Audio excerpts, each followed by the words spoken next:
કલાક સાંજના મોટા સમાચારો સાથે ન્યૂઝ રૂમ લાઈવ સાથે હું આપની સાથે નિધિ જોડાઈ ગઈ છું। સૌથી પહેલા વાત કરવી છે ગુજરાતમાં વરસાદની, કેમ કે ચોમાસાએ દસ્તક દઈ દીધી છે। ધીમે ધીમે ચોમાસું હવે ઉત્તર ગુજરાત તરફ આગળ વધી રહ્યું છે, પરંતુ આજના દિવસ દરમિયાન આખરે ગુજરાતમાં ક્યાં કેટલો પડ્યો છે વરસાદ અને ક્યાં મેઘરાજાએ ધમાકેદાર બેટિંગ કરી છે તેની વાત કરીશું। સૌથી પહેલા આપણે અમરેલીની વાત કરીશું, અલગ અલગ એ તમામ દ્રશ્યો તમારા સુધી પહોંચાડીશું। આખરે કેવી રીતે મેઘરાજા પોતાની ધમાકેદાર ઇનિંગ્સ સાથે અમરેલીમાં બેટિંગ કરી રહ્યા છે। અમરેલીમાં ધોધમાર વરસાદની શરૂઆત થઈ છે તેની વાત કરીશું। ગુજરાતના અનેક શહેરોમાં મેઘરાજા વરસી રહ્યા છે, ત્યારે અમરેલી જિલ્લામાં ધમાકેદાર બેટિંગ મેઘરાજાની જોવા મળી। બાબરા શહેર સહિત ગ્રામ્યમાં ધોધમાર વરસાદ વરસી રહ્યો છે અને વરસાદના કારણે રસ્તા ઉપર પાણી ફરી વળ્યા છે। અલગ અલગ તમામ તમે દ્રશ્યો જોઈ રહ્યા છો, જ્યાં રાજકોટમાં પણ ગ્રામ્ય વિસ્તારોમાં ભારે પવન સાથે વરસાદ વરસી રહ્યો છે। રાજકોટના ગ્રામ્ય વિસ્તારોમાં ભારે વરસાદના કારણે ખેડૂતોમાં ખુશી જોવા મળી છે। વલસાડ જિલ્લાના વાપીના કેટલાક વિસ્તારોમાં પણ હળવો વરસાદ વરસ્યો છે, તેના કારણે વાતાવરણમાં ઠંડક। કપરાડા, ધરમપુર, વલસાડ, પારડી, ઉમરગામમાં મેઘરાજાની પધરામણી જોવા મળી। દ્વારકાના ખંભાળિયામાં પણ વરસાદ વરસી રહ્યો છે। આ તરફ બોટાદના ગઢડામાં પણ જોરદાર વરસાદ। સમગ્ર પંથકમાં વીજળીના કડાકા ભડાકા સાથે વરસાદ થતા વાતાવરણમાં ઠંડક થઈ ગઈ છે।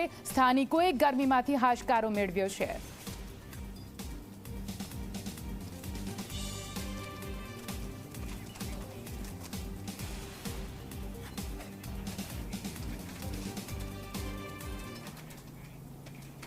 તો રાજ્યમાં કેટલાક શહેરોમાં ધમાકેદાર બેટિંગ અત્યારે વરસાદની જોવા મળી રહી છે, પણ ખાસ કરીને અમરેલીની જો વાત કરીએ તો અમરેલીમાં શહેર તેમજ ગ્રામીણ વિસ્તારોમાં પણ સારો એવો વરસાદ થયો છે અને તેના કારણે સ્થાનિકોની સાથે સાથે ખેડૂતો પણ ખુશખુશાલ જોવા મળ્યા છે।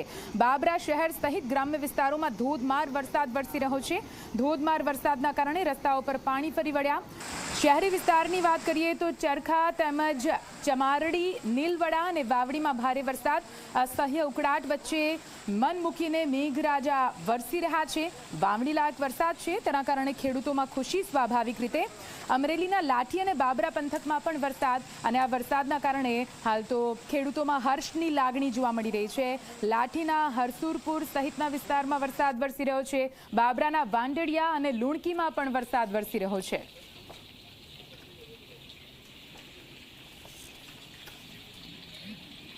તો અમરેલીના બાબરાના વાંડડિયા અને લુણકીમાં વરસાદ। લાઠીની ગાગડીયો નદીના દ્રશ્યો પણ તમને બતાવી રહ્યા છે, જ્યાં નદીમાં નવા નીરની આવક થતાં નદીમાં પૂરની પરિસ્થિતિ સર્જાઈ। પ્રથમ વરસાદે નદીમાં પૂર આવતા લોકોમાં ખુશી જોવા મળી અને લોકો આ પૂરના પાણી જોવા માટે ઉમટી પડ્યા છે। હજુ પણ 7 દિવસ આ જ રીતે સૌરાષ્ટ્રના અમરેલી જિલ્લામાં વરસાદની આગાહી કરવામાં આવી છે।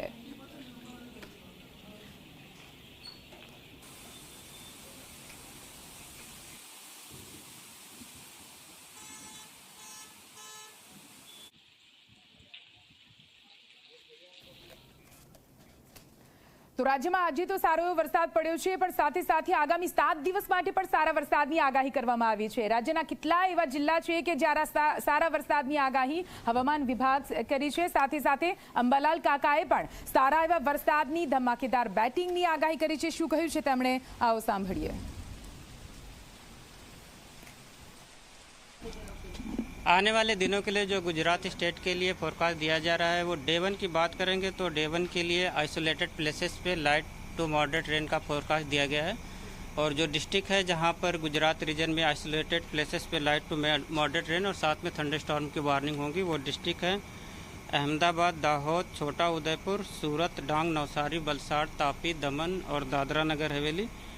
और डे 2 की बात करेंगे जहां पर गुजरात रीजन में आइसोलेटेड प्लेसेस पे लाइट टू मॉडरेट रेन और साथ में थंडरस्टॉर्म की वार्निंग दी गई है, वो डिस्ट्रिक्ट है दाहोद, छोटा उदयपुर, सूरत, डांग, नवसारी, वलसाड़, तापी, दमन, दादरा नगर हवेली।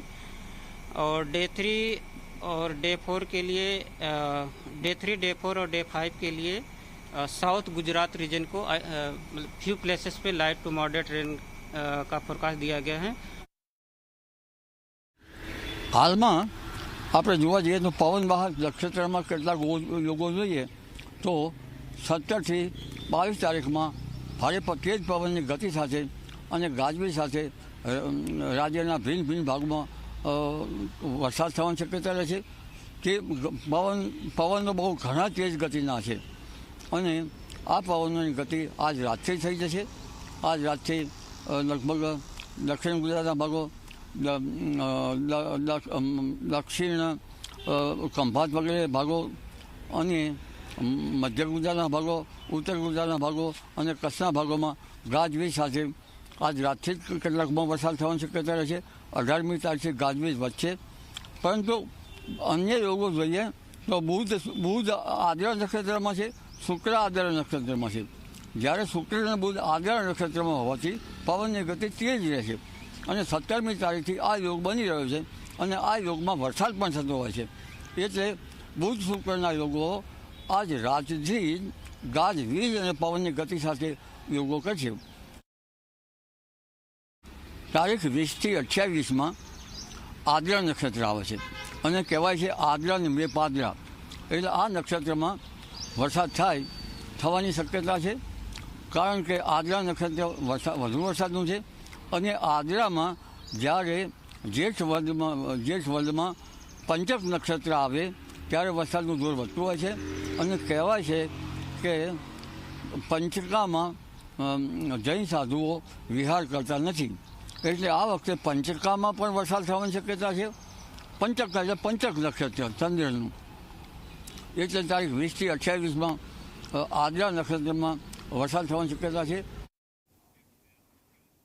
એટલે વર્ષા ઋતુનું આગમન થઈ ચૂક્યું છે અને આકાશમાંથી સોનારૂપી એ પાણીની બૂંદો વરસી રહી છે, જે ખેડૂતો માટે ખરેખર એક આશીર્વાદ સમાન બને છે, પણ સાથે સાથે પૂરા ગુજરાત માટે એ આશીર્વાદ સમાન જ કહી શકાય, કેમ કે આ વખતનો ઉનાળો ઘણો કપરો હતો.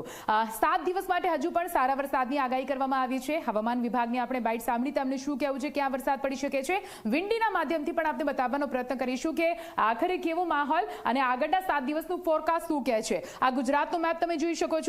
આ પવનની દિશા છે અને આ પવનની દિશાના કારણે વરસાદ સારો વરસી રહ્યો છે. હું તમને સીધા વરસાદ કેટલો વરસશે એની આપણે વાત કરીએ. અહીંયા રેન અને ઠંડરમાં આપણે જઈશું એટલે સીધા વરસાદ ક્યાં કેટલો વરસી શકે છે તેની આગાહી કરવામાં આવી છે. અત્યારે હાલની આ સિચ્યુએશન છે અને અત્યારે હાલની પરિસ્થિતિ પ્રમાણે તમે જોઈ શકો છો. તમને હું એ તમામ જિલ્લા બતાવીશ કે અત્યારે હાલની પરિસ્થિતિ પ્રમાણે આપણે સૌરાષ્ટ્ર પર સૌપ્રથમ ફોકસ કરીશું, કેમ કે સૌરાષ્ટ્રમાં 7 દિવસ માટે સારા વરસાદની આગાહી કરવામાં આવી છે. એમાં તમે જુઓ દ્વારકામાં વરસાદની આગાહી છે. દ્વારકામાં આજે વરસાદ વરસ્યો છે પણ ખરા. જામનગરમાં પણ વરસાદની આગાહી કરવામાં આવી છે. સાથે રાજકોટ વાળો જે વિસ્તાર છે ત્યાં આગળ પણ વરસાદની આગાહી છે અને વરસાદ વરસી પણ રહ્યો છે ગ્રામીણ તેમજ શહેરી વિસ્તારમાં. ઉના અને અમરેલી વાળો આખો જે પટ્ટો છે ત્યાં આગળ પણ વરસાદ વરસી રહ્યો છે. જૂનાગઢમાં છૂટો છવાયો વરસાદ છે, એટલો બધો નથી પણ આજના દિવસ દરમિયાન વરસાદ ચોક્કસથી નોંધાયો છે. ભાવનગર વાળા પટ્ટામાં પણ વરસાદ કીધું છે. ભરૂચમાં થોડો ઘણો વરસાદ કીધો છે. મધ્ય ગુજરાતમાં જો એટલો વરસાદી માહોલ નથી, વાદળછાયું વાતાવરણ જોવા મળી રહ્યું છે. અહીંયા તમે જુઓ વડોદરાથી લઈને નીચે જે સાઉથ ગુજરાત વાળો આખો પટ્ટો છે, આખા પટ્ટામાં વરસાદ. એમાં તમે સુરત લઈ લો, વલસાડ લઈ લો, વાપી લઈ લો, અહીંયા ભરૂચ લઈ લો, અહીંયા છોટાઉદેપુરથી લઈને આ તરફનો જે આખો પટ્ટો છે ત્યાં વરસાદ આજના દિવસ દરમિયાન નોંધાયો છે અને આગામી દિવસ દરમિયાન પણ નોંધાશે તેવી આગાહી કરવામાં આવી છે. જુઓ જેમ જેમ તારીખ બદલાશે એમ વરસાદ એટલે ચોમાસાનો જે પૂરો મિજાજ છે તે પણ બદલાતો આપણે અહીંયા જોઈ શકીએ છીએ. કાલના દિવસ દરમિયાન ક્યાંક થોડો ઓછો વરસાદ પડી શકે છે, પણ હવામાન વિભાગ દ્વારા આગાહી કરવામાં આવી છે એ રીતે અહીંયા જો તમે અહીંયા વાદળો બંધાતા જોઈ રહ્યા છો. હવે સીધા તમને રડાર હું બતાવીશ કે રડારમાં આખરે વાદળો કઈ રીતે દેખાઈ રહ્યા છે તેની જો વાત કરવામાં આવે તો અહીંયા અત્યાર હાલની પરિસ્થિતિ પ્રમાણે તમે જુઓ ગુજરાત ઉપર કઈ રીતે વરસાદી વાદળોના મંડાણ થયા છે, એટલા માટે જ વરસાદ વરસી રહ્યો છે. અહીંયા પણ તમે જોઈ શકો છો કઈ રીતે પૂરું સૌરાષ્ટ્ર, લગભગ અડધું સૌરાષ્ટ્ર આપણે કહી શકીએ કે અડધું સૌરાષ્ટ્ર જે છે તે વાદળથી ઘેરાયેલું છે અને આ જે વાદળ છે જેના કારણે વરસાદ વરસી રહ્યો છે. એટલે સોનારૂપી પાણી જે મેં વાત કરી હતી, બસ આ વાદળોમાં એ સોનારૂપી પાણી ભરાયેલા છે. હવે ક્યાં વરસે છે, કેટલા વર્ષે છે જોવાનું રહેશે, પણ ચોક્કસથી આ વરસાદ તમામ લોકો માટે, ગુજરાતના તમામ લોકો માટે સારા અને ખુશીની ખબર લઈને આવ્યા છે તેવું ચોક્કસથી કહી શકાય, કેમ કે અસહ્ય ગરમી વચ્ચે આ વરસાદ પડી રહ્યો છે.